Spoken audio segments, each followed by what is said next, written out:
m'appelle Manon, j'ai 21 ans, je suis en première année de master en pratique et recherche en art plastique et visuel. Et par rapport à ma pratique artistique, elle s'oriente majoritairement sur tout ce qui était le monde du textile, le tissage, la couture. Alors mon œuvre s'intitule Fracas. Elle se compose d'un paravent en fer noir de 1,80 m et il se compose de 3 panneaux de 50 cm de largeur chacun. Et sur chacun de ces panneaux, il y a une bande de tissu en coton que je viendrai imbiber dans une substance pour la faire un petit peu craqueler. Et donc il y aura aussi dessus un dégradé de couleur de noir vers le rouge. Ce qui m'a vraiment intéressée dans le thème de l'exposition, c'est le fait que c'était un thème vraiment très vaste et très large et qu'il était facile de trouver différents points d'entrée pour réaliser une œuvre. Donc vraiment dans l'idée des mondes souterrains ou d'intérieur, je me suis plutôt orientée sur tout ce qui était plutôt mythologie, religion, avec les mondes souterrains comme un espace comme l'enfer, d'angoisse, dans lequel on peut retrouver vraiment des angoisses profondes. Et je suis partie de ce point d'entrée-là pour réaliser mon projet. Et je vous expliquerai le lien juste après. Mais j'ai vraiment bien aimé aussi avec ce thème le fait qu'on pouvait à la fois partir sur les mondes intérieurs ou alors le bassin minier ou tout simplement les mondes souterrains avec la mythologie. Donc le lien entre mon œuvre et le thème de l'exposition, c'est majoritairement visuel. Parce qu'en effet, sur les bandes de tissu qui sont accrochées sur le paravent, il y a un dégradé du noir au rouge.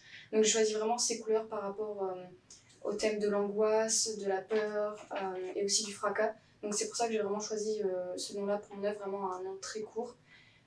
Donc c'est vraiment visuel. Et aussi le paravent, c'est une forme autoportante qui me permet d'esquiver les contraintes parce qu'on ne pouvait pas accrocher au plafond ni au mur.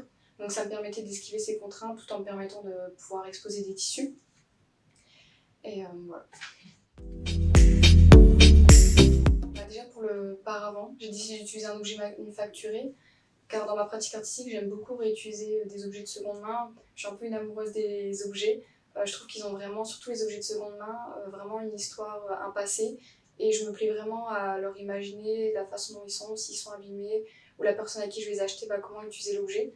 Donc j'aime beaucoup utiliser des objets de seconde main et du coup le paravent c'est le cas, c'est un objet que j'ai récupéré d'une femme. Et vraiment le fait d'avoir un objet manufacturé qui est vraiment très rigide avec le fer noir, j'aime bien le fait de venir le combiner avec du coton, même si le coton au final je vais quand même le rigidifier avec une substance. Mais vraiment ce travail entre la cohabitation entre un matériau rigide, donc le fer noir, avec un tissu qui est plutôt souple. Mon rapport par rapport aux expositions collectives, donc j'ai eu l'occasion de participer à 2 expositions étudiantes flash. Et je trouve ça vraiment très intéressant, je trouve ça vraiment très enrichissant de pouvoir regarder comment les autres travaillent, enfin on part tous d'une même thématique et voir ce que chez les uns et les autres ça engendre, les idées et les productions qu'ils réalisent. Donc je trouve ça vraiment très enrichissant les expériences, enfin les expositions collectives et j'apprécie toujours en faire.